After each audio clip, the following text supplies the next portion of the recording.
بسم اللہ الرحمن الرحیم۔ السلام علیکم ورحمۃ اللہ وبرکاتہ۔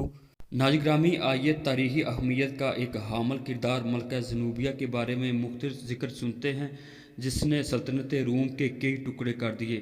مگر اس سے پہلے آپ ہمارے چینل کو سبسکرائب کر لیں اور ویڈیو کو شروع سے لے کر آخر تک ضرور دیکھیے۔ ناظرین کرام، ملکہ زنوبیہ جس نے روم کی سلطنت سے ٹکر لی اور اپنے علیحدہ خود مختار پلمارا کے نام سے ایک الگ ریاست قائم کر لی۔ یہ بھی کہا جاتا ہے کہ ملکہ زنوبیہ مصر کی ملکہ کلوپترا کی جانشین اور شاگرد تھی، اور خوبصورت ہونے کے علاوہ وہ ایک عظیم جنگجو بھی تھی۔ دوسری صدی میں جب روم کی سلطنت مشرق وسطیٰ اور شمالی امریکہ کے بہت بڑے حصوں تک پھیل گئی تو اس وسیع سلطنت میں ایک اہم شہر صوبہ شام کا شہر پلمیرا بھی شامل تھا۔ پلمیرا شہر مغرب میں بحر روم اور دریائے فرات کے درمیان واقع تھا۔ اسی وجہ سے مشرق کو یورپ سے جوڑنے والی شاہراہ ریشم پر سفر کرنے والے قافلے یہاں ضرور رکتے تھے، جس سے اس شہر کو بڑا فائدہ ہوتا تھا۔ تیسری صدی تک پلمیرا شہر کا شمار دنیا کے بڑے بڑے شہروں میں ہونے لگا، اور اس کے علاوہ اس شہر کا دفاعی نظام بھی بہت مضبوط تھا۔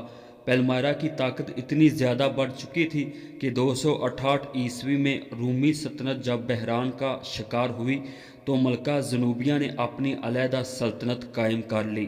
ملکہ زنوبیہ جو کہ ایک عظیم جنگجو بھی تھی اور فوجی صلاحیتوں ہونے کی وجہ سے انہوں نے اپنی علیحدہ ریاست کی بنیاد رکھی۔ تو ناظرین کرام، 268 عیسوی اور 272 عیسوی کے دوران لبنان، شام، مصر اور اناطولیہ کو فتح کیا۔ اس کے بعد 270 عیسوی میں ملکہ زنوبیہ نے خود کو ملکہ مصر قرار دیا اور مصر میں اپنے نام کے سکے بھی بنوائے اور خود کو ملکہ کلوپترا کی جانشین ہونے کا دعویٰ بھی کیا، لیکن ان کا اقتدار زیادہ دیر تک نہ رہا۔ زنوبیہ کی شادی پلمیرا کے شہزادے سے ہوئی تو ناظرین گرامی، روم کی مشرقی سرحد پر حفاظت کرنے کے جواب میں پلمیرا کے شہزادے کو وہاں کا بادشاہ بنا دیا گیا، مگر 7 برس کے بعد ان کے بھتیجے نے شہزادے کو اور ان کے بڑے بیٹے کو قتل کر دیا۔ اس کے بعد شہزادے کے چھوٹے بیٹے نے پلمیرا کا تخت سنبھالا۔ ملکہ زنوبیہ کی جب 25 سال عمر ہوئی تو ریاست کی ذمہ داریاں بھی سنبھالی۔ کہا جاتا ہے کہ ان کے والد بھی رومن سلطنت میں گورنر رہے۔ وہ ایک خوبصورت ملکہ ہونے کے علاوہ ذہین و فطن ملکہ تھیں۔ جب ان کے شوہر کو قتل کر دیا گیا تو ملکہ زنوبیہ نے ریاست کا تحفظ ہی نہیں کیا بلکہ رومی سلطنت کو بھی چیلنج کر دیا۔ زنوبیہ کے شوہر نے بہت ساری فتوحات حاصل کی تھی، یہی وجہ ہے کہ زنوبیہ نے یہی سلسلہ آگے جاری رکھا۔